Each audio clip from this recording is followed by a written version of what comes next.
everybody, and welcome to another video. Today we're going to be taking a look back at all the progress I have made on my WIP in the past year.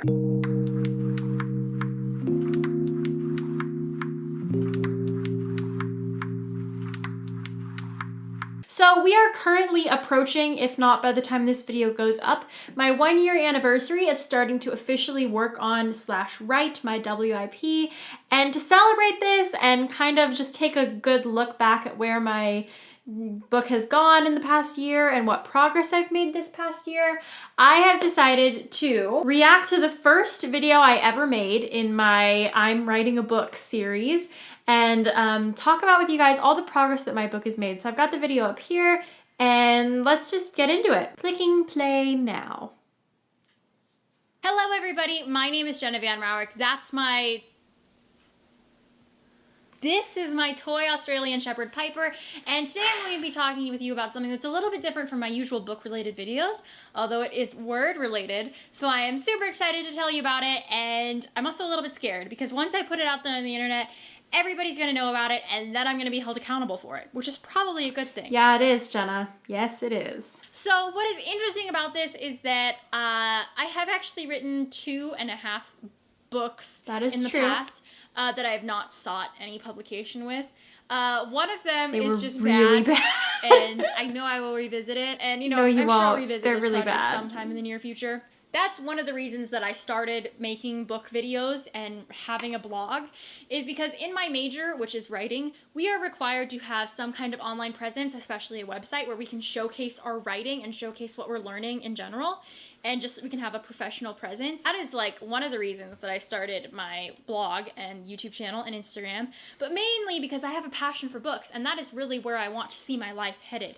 And so I've always had this interest in writing, and recently I was just very inspired to write something completely different. And once I tell you, you're all gonna laugh. I was inspired to write a biblical fiction novel. Go figure, yes, right? You were! So if you've been hanging out here for a while, you probably remember in my biblical fiction video when I said this. I understand how hard it can be and how stressful it can be to get those facts straight, let alone if it's biblical fiction. I feel like you have an even greater potential to mess up. As a writer, I can imagine that would be an extremely daunting undertaking. I have a huge amount of respect for them, and that genre is way more than I could ever handle writing. And basically, just what I was saying is that I cannot imagine myself ever writing biblical fiction ever. Nope, because never gonna do it. Never gonna do it, Jenna. And I am a historical fiction gal, but biblical fiction just would be way too hard. And lo and behold, a week later, I was struck with inspiration to write a biblical fiction story. Never say never, because you make plans and God laughs.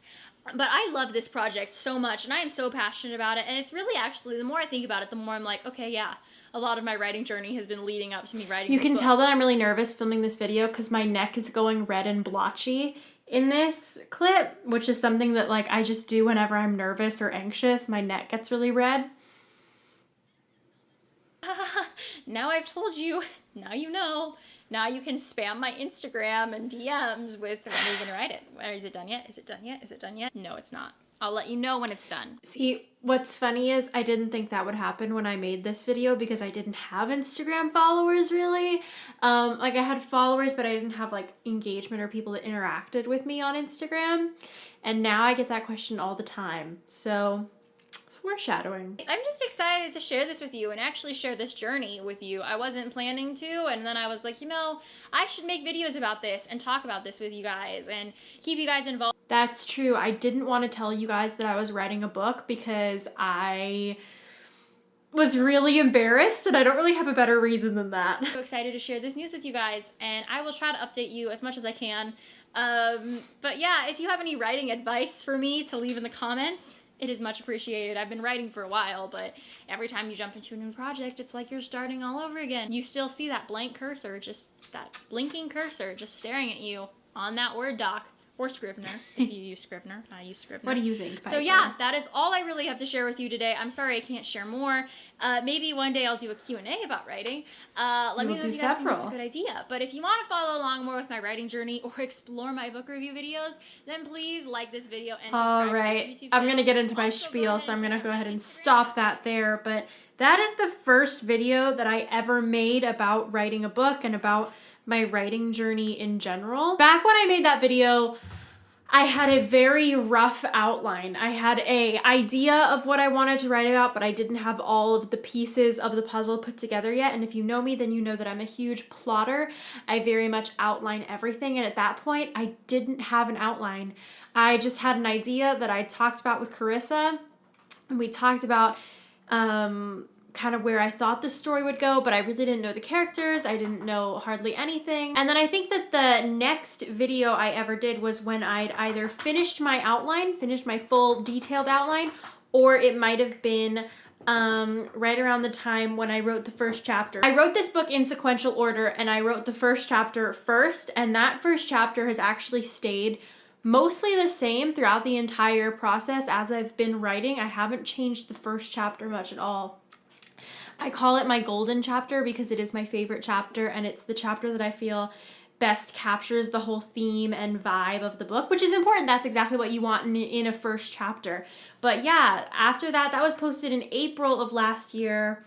I started writing in May while I was on vacation, and I wrote a ton in the summer, and then school started again in the fall, and I took a little bit of a mini break, and I wrote on and off. I started doing live Instagram lives in the fall that year of just doing writing sprints to kind of keep myself accountable.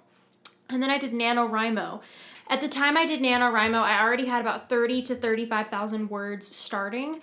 So I needed to write about, I had a goal of around 75 to 80K total that I wanted my manuscript to be. So NaNoWriMo was the perfect opportunity for me to write that last 50K. And I didn't end up making it to 50K. I think I got to 70K. Which means that I wrote about 40,000 words during NaNoWriMo. But at the end of NaNoWriMo, I typed the end on my manuscript, and that felt very bizarre to me for a couple of reasons. The first was because it just didn't feel like it was the end. My manuscript to me still feels very incomplete. There are parts that need to be edited, so it was kind of an oxymoron for me to write the end on something that I knew I wasn't finished with, but I did that. And the second reason that it just felt weird was because I never thought it would end. I had kind of started in the summer with a plan that I was going to finish the first draft by the end of summer so that I wouldn't have to worry about it going to school and I could take my time and edit it. That didn't happen. It was hard for me to write the first quarter of that book in the summer. It was very difficult, a huge challenge, and it was just hard. But then once the summer passed and I hadn't finished it yet, I just kind of felt like it would be the book that I would be writing for forever. If I couldn't finish it in the summer, if I couldn't finish it in a few months, I would never finish it.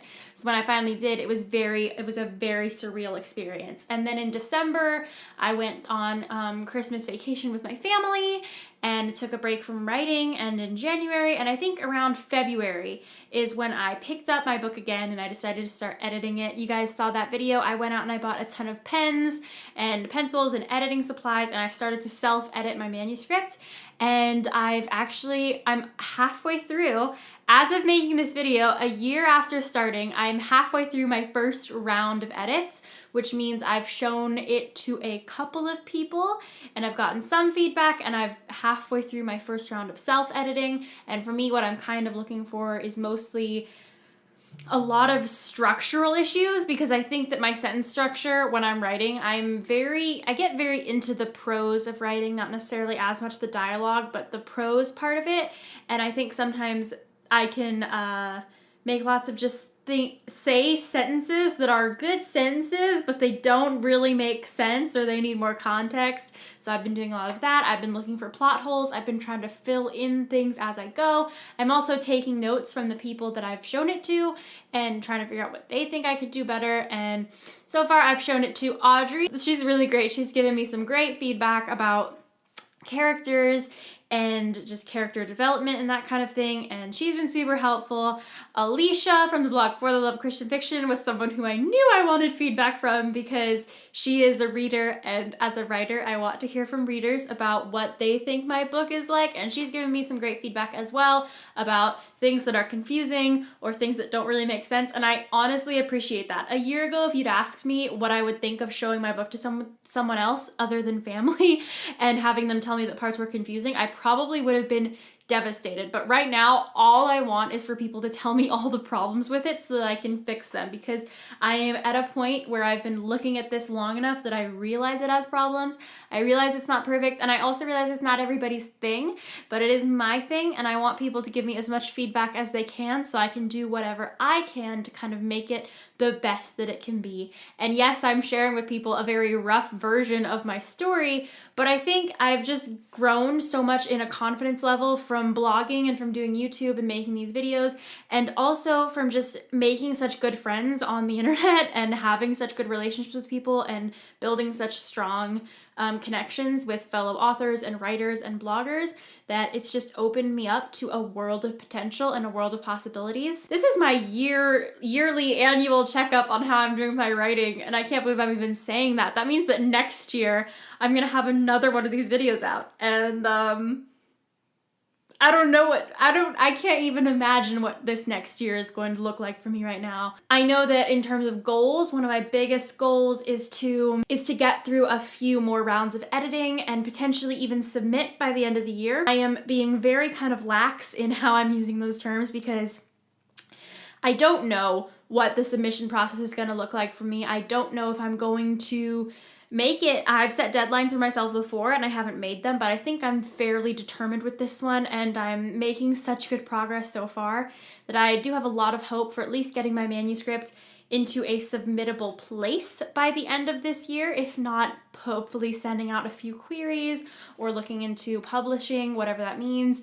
I am leaning more towards traditional publishing, which means submitting my manuscript, getting picked up by a professional publishing house, having them mark it and edit and do all my cover design for me, but that doesn't mean that I wouldn't potentially consider doing self-publishing if that option became available to me, if I felt comfortable doing that. I'm hoping to reveal my title to you guys in the next couple of weeks and or months, so that's very exciting. I have a really fun idea for how I'm going to do that, and I'm going to be revealing my title on my YouTube channel first, so make sure that you hit subscribe if you don't want to miss that. My book is a biblical fiction novel about a girl who experiences the ministry of Jesus Christ and later witnesses his crucifixion and becomes kind of a believer herself, and how that impacts her and her family and her life and a bunch of other choices.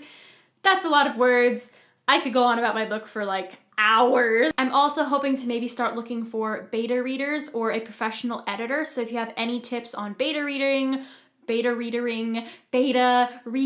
or editing or hiring editors, or what that kind of process looks like, or maybe if you are a writer and you've gone through the beta process or the editing process, any tips that you have for me about should I hire an editor or should I not hire an editor?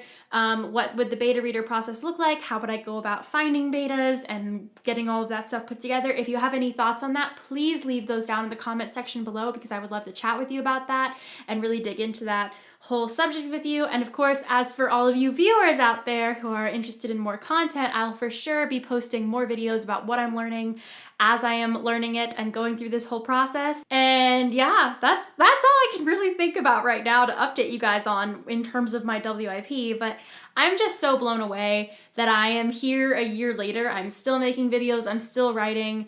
And honestly, a year ago, I wouldn't have thought this was possible. I think I would have probably thought, yeah, I'll probably make videos for like 6 months, and then if it doesn't catch on, I'll just quit, because like, what's the point? And it's kind of weird. And I never expected to actually find a community of people on the internet that I would actually really enjoy engaging with and have fun engaging with. So that's just mind-blowing to me, and I'm so grateful for each and every one of you, so thank you so much for watching. If you did like this video, be sure to give it a thumbs up and subscribe for more content like this if you're not already. My name is Jenna Van Mourik. I'm an inspired writer and an inspirational fiction reader who reads, writes, and lives for Jesus.